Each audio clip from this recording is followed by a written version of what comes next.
Hey YouTube, this is FireWizard23, and welcome back to Let's Play Quest for Glory 1 So You Want to Be a Hero. And let's go travel up to the Purple House. Ooh.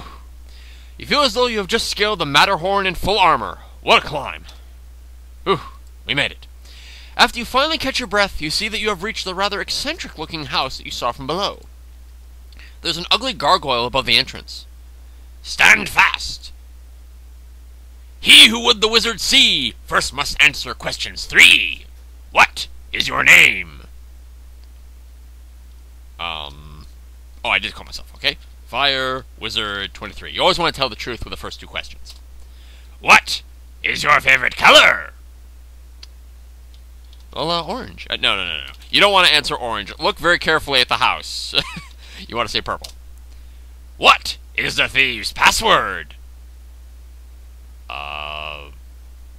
I don't know.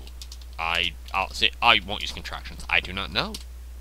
Good! You're not the thief! The wizard will now see you! Go directly up to the tower. Do not dally. In the VGA remake of this game, it's actually kind of funny. They give you choices, multiple choice answers to look at, and in that particular question, this room is full of odds and ends and stuff. The wizard must be a real character. Let me pause for a sec. And in that edition, it actually shows you potential Thieves Guild passwords, but also says, I do not know, or I think I choose not to answer. And the gargoyle actually has kind of an interesting response where he's saying, this either means A, that you are not a thief, or you're a thief and you're smart enough not to give the password away. I thought that was kind of an interesting little query to that, so let's take a look. Here is the wizard's house. This must be the wizard. Your eyes are drawn to the eyes of the figure in the portrait. His intense stare is unnerving. This would not be someone to trifle with, for he looks subtle and quick to anger. Now, if we look around here, we have various Sierra references. We have, this shield looks like it once belonged to those once and future kings. By golly, it's a rare Peruvian unklunk. The poor stuffed peacock seems ragged, worn, and overused. And then fans out. The ball of light floats magically over the center of the room. You have no idea what it is, but it has the words Lytton PD inscribed upon it. It was a moderately large and fearful dragon at one time. The suit of armor was made for someone much taller than you. The plaque underneath it reads, Bequeathed by Colonel Golden Dijon. Dredging up your ancient Egyptian, you translate the hieroglyphs, she of the golden hair. This is an excerpt from the Rosella Stone. There's a picture next to the message. I think that's it. And there's also this weird thing up here. This is a strange figure. There is a strange figure on a shelf above the stairs. It looks like an overgrown rat wearing a wizard's hat. Well, it said go up to the tower, do not delay. Let's go. Up to the tower. And that rat and the wizard disappear. Come and sit down. Fenrus, our guest, has arrived. Cheese, please. Since you are a practitioner of the magical arts, you might be interested in a little game I have. Really? Do you know how to cast the open spell? Yes, I do. Do you know how to cast the fetch spell? Yes. Do you know how to cast the flame dart spell? Yes. Do you know how to cast the trigger spell? Yes. Wonderful! Then you can play a game of Mage's Maze with me. I'll teach you the Dazzle Spell if you win. You do want to play, don't you? Yes. I do not wish to upset the wizard. And the magic doors open, and the game begins. We have to guide this little white character, to the end of the maze. And we do this by...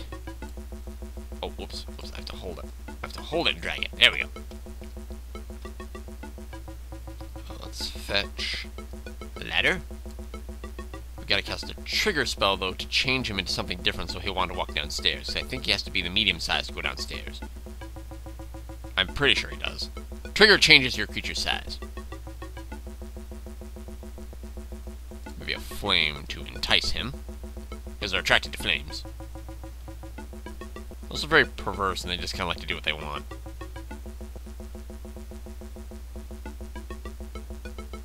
And my magic points are not unlimited here, so... Well, there we go, okay. Let's fetch. Let's actually take the ladder away, that way he can't go back. Let's trigger twice so he's small again. Let's open this. And let's cast fetch to bring this bridge over here. And fetch to bring this bridge over here.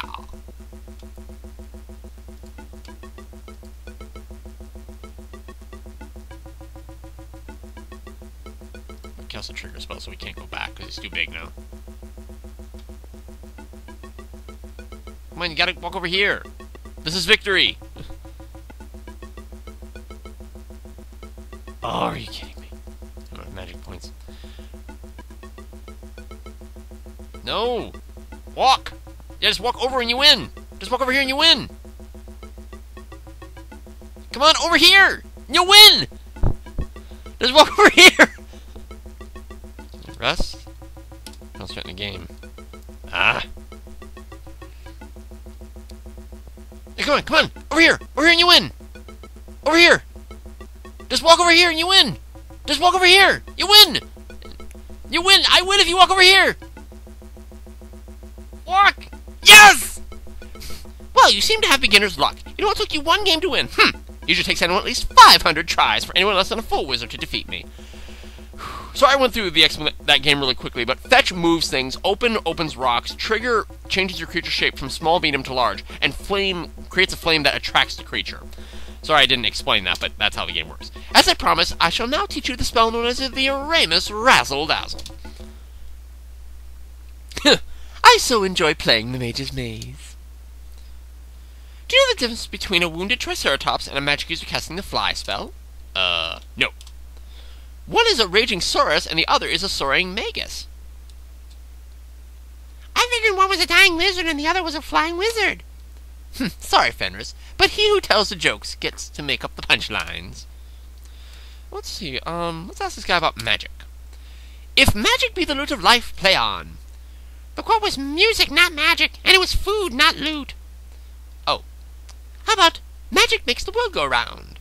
Money makes the world go round. Very well, then, to put it in my own words, magic is the essence and the soul of life, and the wizard is her poet. Actually, it was Merlin who said that first, but he used the term magician, not wizard. Fenris, there are times when you'd look better as a newt.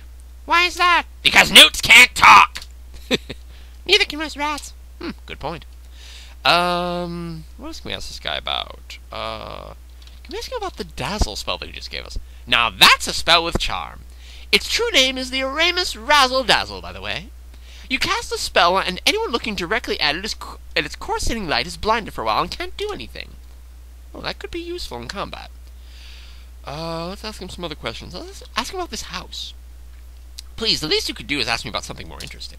Oh, sorry. Do you know that hermit by the falls? He mentioned knowing you.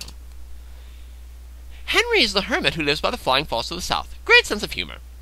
That means he actually laughs at Erasmus's jokes. I think he borrowed something last time I saw him, but I can't remember exactly what it was. Oh well, Henry is a great one to talk to.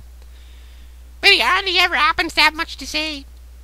Yes, you gave him what about that mirror? Because remember, he said he had the mirror. He had that mirror. There are many types of magic mirrors. One of the more common types is the one that has a strange face popping up every so often. Reminds me of the one in the master bedroom. That's not a magic mirror. No, but it does show a strange face. Have you looked in it lately? At any rate, I used to have a nice magic hand mirror, but I misplaced it somewhere. It could be used to reflect a spell back upon its caster. So, if you happened upon a small golden magic mirror with a dragon on the handle, you'll know it's mine. It was a flagon with a dragon. The mirror had a leer. Oh, that's right. Well, if you find a magic mirror with a face on it, you'll know it reflects spells. Okay. What can you tell me about spell? What if I ask him about just spell? It's important for a magic user to know as many spells as possible. You never know what might come in handy. Okay, heard the guy's name, but let's ask about Baba Yaga. Baba Yaga is good at curses and shape-changing spells. She has a nasty temper, and it's best to stay on her good side. You have to watch her. She cheats at cards. So do you. She started it. I just wanted to give her a taste of her own medicine. It's a shame she still beats you. Do you know anything about the Baron? Please, at least you can do that. Somewhat interesting. Did you hear the joke about the witch's broom? No. That's odd. It's sweeping the valley. Ha ha ha. That one unusually floors me, but I'm gonna brush it aside before I'm swept away with laughter. Do you know about the trigger spell? The trigger spell is used to set off an existing spell, just like pulling the spell's trigger. For example, if a chest has a magical trap on it, you can set off the trap by casting a trigger spell. Really? Just make sure you're out of range of the trap. I can set up other spells and let someone else trigger them. I fixed Henry the Hermit's cave for him so that he can do a lot of magic with only one spell. Do you know about the open spell? The open spell lets you open things with a mere gesture. If you're really good at it, you can open locks. It's useful when you lose your keys. Your keys are in the study under the skull. Why would they be there? They're skeleton keys, aren't they? What do you know about the fetch spell? We'll go a little long on this episode. It would be best to wait until Erasmus puts down his cup of tea before asking any more questions. What about the fetch spell? Fetch is a useful spell for catching and retrieving small objects from a distance. It's good for putting things in their place. Like uppity familiars? If I'd put you in your place, but I'm above such things. Besides, my place is above your reach. What about the flame dart spell? Please. Oh, he doesn't know anything about flame. Can I ask you about... Do you know what you get when a Tyrannosaurus running eastward meets a Tyrannosaurus running westward? I think I actually know the answer. I think it's Tyrannosaurus Rex. Tyrannosaurus Rex. Yep. What about flame? He asked about flame? Oh, he doesn't know that. Do you know anything about the calm spell? No, he doesn't know about the calm spell. How does he not know flame dart? We just used the flame dart spell. Ask about the valley. I tried to be more interesting. You may go now. Well, fine. Well, we have to save it here as met Erasmus and Fenrus. And we did gain some interesting information. So, that's going to do it for this episode of Let's Play Quest for Glowing Ones So You Want to Be a Hero. With 200 points, this is FireWizard23. Take care and bye-bye for now.